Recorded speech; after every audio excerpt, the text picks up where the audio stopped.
What's up, guys? Craig Mack here, Liberty Bell Beekeepers, and welcome to the very last day of 2020.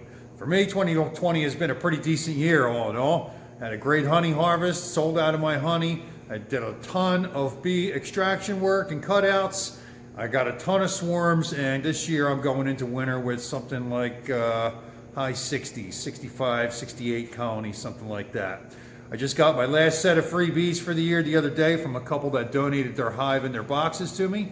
So what can I say? As far as bees go, the year was fantastic. So beyond that, I'm sure a lot of us are wishing for a different year in the upcoming year. And with that brings new challenges, obviously, and hopefully positive things for you. But today, I'm here to talk to you in preparation for the spring of 2021 about swarm traps. Now, behind me, I got what I usually use for my swarm traps. I build my own boxes, I build my own swarm traps. They're real easy to build, and they're quite productive, and they can do a lot of good for you. Not only for catching wild swarms, but are also keeping your bees in your location. Oftentimes people lose their good overwintered queen to swarming in the beginning of the year because they didn't get into the box soon enough, or the weather wasn't quite cooperative, or they couldn't make it happen in time to keep their bees. But if they have something like this hanging in their property not far from where their other bees are, there's a good chance that they'll catch those bees and keep them in their yard. And now you got another colony that's going to make you another new queen from a beautiful survivor queen, and life gets good, and you never think about buying bees again. So let me run through with you real quick what I do as far as swarm traps. Now, my swarm traps are what I would consider a double deep 5-frame nuke. Now, this one I built these the beginning of last year because I had someone place an order for 1/2-inch nuke boxes. The guy canceled the order, so I had 20 of these nuke boxes laying around. So all I did was remove the bottom from one, stack them on top of each other, and add a couple of strips of plywood to fasten them together. It had a wide open entrance. You can see that. It's a wide open screened entrance that I would just open up a door on, and hanger, bungee cord for the lid.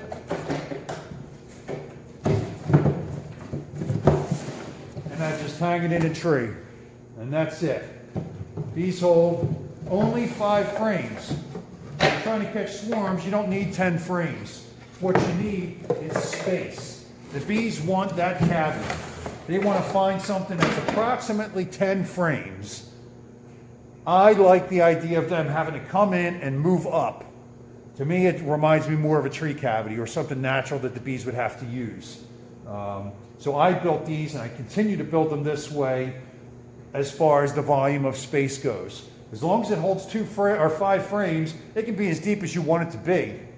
I just make it about 20 inches deep because that seems to work just fine for me in my location.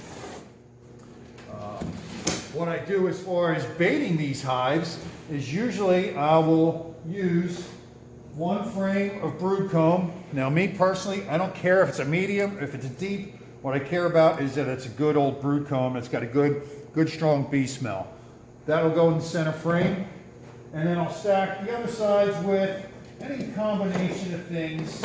If I have some old foundationless frames that have a wax line on it, I might throw that in there. My hope is that I'll get to this box before they draw all 5 of these frames out, but at the same time, I don't mind if they're in there long enough to draw all 5 of these frames out. I prefer to have something with a starter strip. This one here, you can probably see it's a little dirty. It's just a plastic these were all plastic small cell frames that I just cut these things out of. Someone had given me these with the end bars on them, and I just cut that out so I could put it into a wood frame. So I'll put 4 of those with a starter strip in it. I also have some of these wedge top frames that I got from somebody somewhere. I'll use those if they've been previously used by the bees and waxed up. Anything that has that starter strip I want in there, because that's just going to inspire the bees to build nicely for you and not make it a big mess if you can't get to it without, having to wait a month maybe. Who knows? But if you just can't get to it, you want them to build straight on these frames and keep it nice and orderly, so when you go to take them and rehive them, You're just putting those nice drawn frames into a nice new box and they're off and running. Now, I've done a couple of different styles of these boxes. Like I said, I built these boxes because I had the materials built already and just made use of what I had. Since then, I've sold a bunch of those off and I've used a bunch of them, and I have a bunch of them still hanging around my apiary.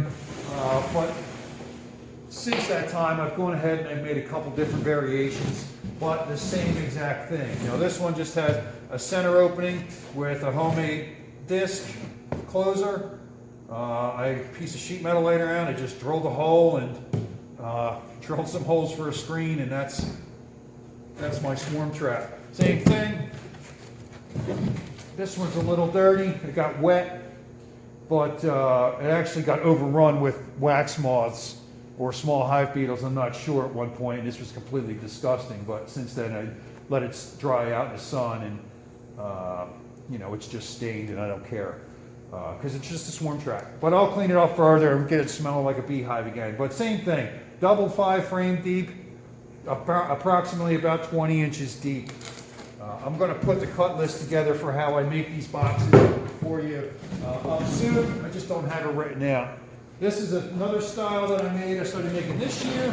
This one just has a fancy screen entrance. Just a fancy screen entrance on the bottom lower corner. I found a lot of the swarms ended up on the bottom of the boxes. I don't want to say there's a standard, because bees get on these things all over the place. Up top, on the side, on the bottom, the corners, you name it, they land on it wherever they have to. And most times if you leave them sit, they'll find the entrance, because they've been scouting it for that long. If the swarm showed up on this box, they know how to get into it. Sometimes it's just a matter of them moving their way to it. So I did these screen entrances so I could just flip the screen down on an evening when I'm going to pick up my track. It's caught by a little piece of metal I made. And I'll bungee the lid down, of course. These I've been making over the last couple of days, so it's not got any of the hardware on it or paint or anything yet. But again, same thing. 5 frames worth of space all stacked on top of one another. It's approximately 20 inches deep.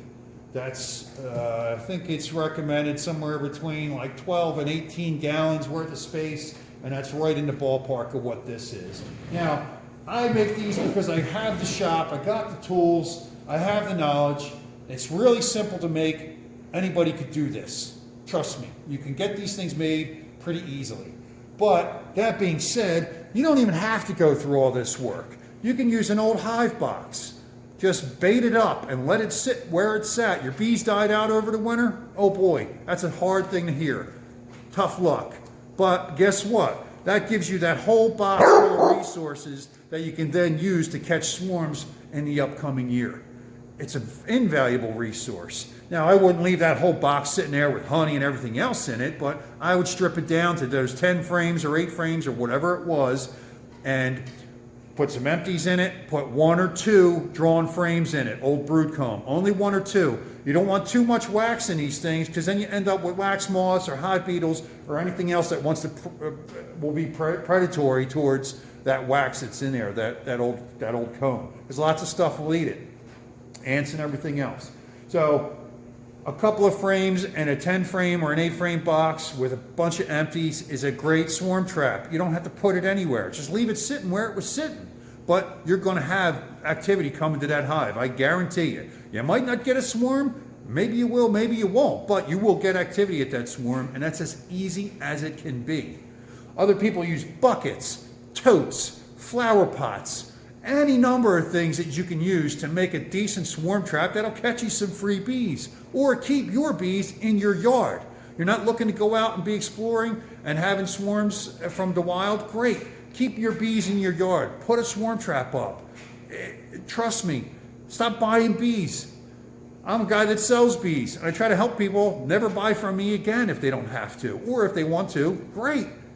But you can do this very simply, very fun, and very easily cost effective, and to keep those bees in your yard, or to get some brand new ones from a place you didn't think you might be able to get some bees for. You'd be surprised how many times you can catch bees in unlikely places. I got plenty of videos about that. So, once again, 10 frames worth of space. I like 5x5. I make them out of plywood. I'll bait it up with 1 old comb, 4 empties, and then I'll also rub the inside of these boxes with beeswax. I got a beeswax mixture of beeswax, propolis, slag from rendering wax, and some old queens that I use, and I'll rub that all over. But maybe a little bit of lemongrass in there too. But once you get these boxes up, and if you're able to leave them in place a little while, you can start to see this box this has got a bunch of wax already in it. So this is ready to go. All I need is frames.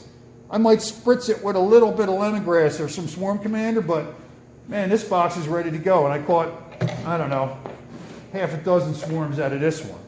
So you can be really, really effective at catching swarms, keeping your survivor queens in your yard by doing these basic, simple things with swarm trapping.